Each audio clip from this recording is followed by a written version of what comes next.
Hey everyone, Andrew here, bringing you another video review, and today we're going to be doing Resident Evil 5 for the Xbox 360. Now, as you guys may not know, the Resident Evil series is my second favorite game series. Zelda being my favorite, but I love Resident Evil. Who doesn't love killing zombies? You get the biggest sense of satisfaction blowing a zombie's head off with a shotgun. And I wanted this game so bad that I actually bought the 360 just for this game. That's how much I wanted this game. Now, in talking about this game and reviewing it, I'm not going to give away too much of the story. It's a standard Resident Evil story, biohazard, terrorism, you gotta stop the terrorists, save the world, blah blah blah. But I am going to reveal some spoilers in this, so do be prepared. Mostly the ending.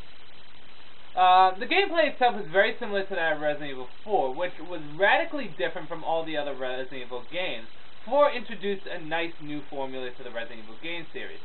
And it adopted it very much in this game too, although there were a few tweaks here and there. First of which is that you actually have a partner, which could be the computer, or you can co-op with a friend online, or playing it normally. At least I believe so. I haven't co-op yet. I'm probably going to do that this weekend. The second thing that changes it around is your inventory's changed up. Instead of taking up multiple slots like in 4, each gun and each item takes up only one slot. In addition to that, you also get a sidelined inventory where you can store items, very similar to that of the item box in Resident Evil 1 through Code Veronica. This is good because it allows you to carry more items, but it takes away from the whole survival aspect. I'm a little impartial on this because, again, you're not going around and trying to be like, oh my god, I hope I have enough ammo, I can't carry this weapon around, I gotta take the Magnum instead, or something like that. But on the flip side, it also allows you to have all the same weapons. Weapons, you get basically the pistols, set amount of pistols, usually it's 3, I believe 3 pistols, 3 shotguns, 2 rifles, 2 magnums, grenade launcher, rocket launcher, and 2 sniper rifles. Although I could be wrong on the quantities. You also get an electric rod, which I haven't bought and I don't know what it's like. Multiple rounds for the grenade launcher. What's great in this is you have a set ammunition. It's either pistol, magnum, shotgun, or machine gun ammo, and it varies during which gun you give it to. The voice acting in this was actually surprisingly very good, especially for a Resident Evil game. Most Resident Evil games have very kind of cheesy or lame voice acting, but the voice acting is very nice, and the voices that they picked, the actors that they picked, were really good. Of course, Wesker was the best voice because it's Wesker, he's the man. And the actual cutscenes and all that was pretty solid. The story was pretty solid, although it is your standard Resident Evil story. It was very nice. And the graphics were definitely deserving of that of next-gen graphics. I mean, when you look at Shiva or Chris or Wesker or Alexia, I think is her name, or any of the characters, the graphics are just great. Josh, I think it is, Shiva's mentor and friend, he looked amazing. The graphics were just great. So on to the good, the bad, and whether or not you should get it. Good is it keeps the standard gameplay from the Resident Evil 4 game, which I still consider the best of the Resident Evils. I still consider 4 the best, but it's my own personal favorite. So the gameplay stays pretty much intact, and I mean they tweaked it up a bit, but it's pretty much the same. That's a good thing. Although it never revolutionized at all the gameplay, it's just it's like Zelda. Zelda had a set gameplay from Ocarina of Time, which was amazing, and they keep using it, but they're going to need to change it eventually. Resident Evil can go with the gameplay for maybe 2 more games, but they're going to have to switch up eventually. The gameplay was great. Voice acting was great. Graphics was great.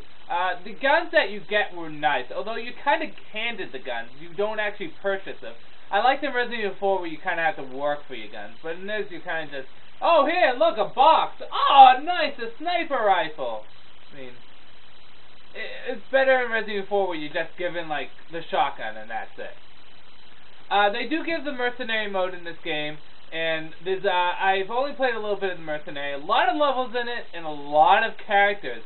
I don't know all the characters, but it looks like there's a lot of characters. And the mercenary minigame in Resident Evil 4 was one of the best features. I'm glad they transitioned it over into 5. I was really happy.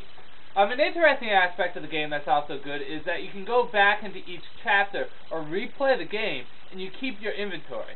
So your inventory stays the same no matter what version of the game you play, no matter what difficulty, whether it's amateur, medium, or hard, or if you go back a chapter. So it's good because you can actually gain some weapons, pick up some of the lost treasure that you didn't get, stuff like that, which is pretty nice.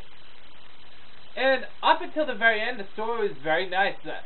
I had no problem with the story whatsoever. I liked it. Although some stuff was predictable, and here's a spoiler, like Jill coming back. That was so predictable. From the second they mentioned her in cutscenes, the reveal of her wasn't that shocking at all.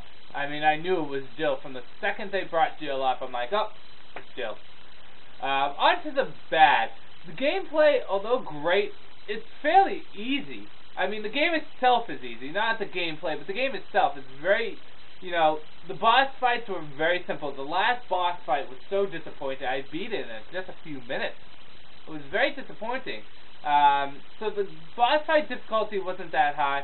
The game, even set on Pro, the gameplay, or the game itself isn't that hard.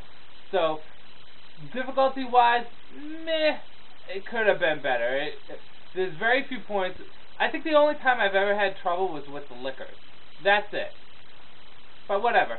The second downfall, and this is the major spoiler, and this is the major bad for the game. They killed off Wesker. What the hell? Why would you want to kill off Wesker? He's the flagship villain for the series. I don't see how they can do any more Resident Evil. He's like he's the guy pulling all the strings. And if they do stop Resident Evil, which God forbid they do, I mean, it leaves so many unanswered questions with all the characters. So killing off Wesker was a big downfall for the game, and for me at least personally. I mean, it doesn't affect the gameplay at all, but just for the game series itself, it kind of pissed me off. So Wesker dying, I mean, you don't actually see, well, you see a rocket launcher go into him, and you see a big explosion, but you don't actually see the corpse. So I guess you could pull a Resident Evil character thing. Resident Evil characters are like comic book characters. They die, but they're always going to come back eventually. So hopefully Wesker isn't really dead.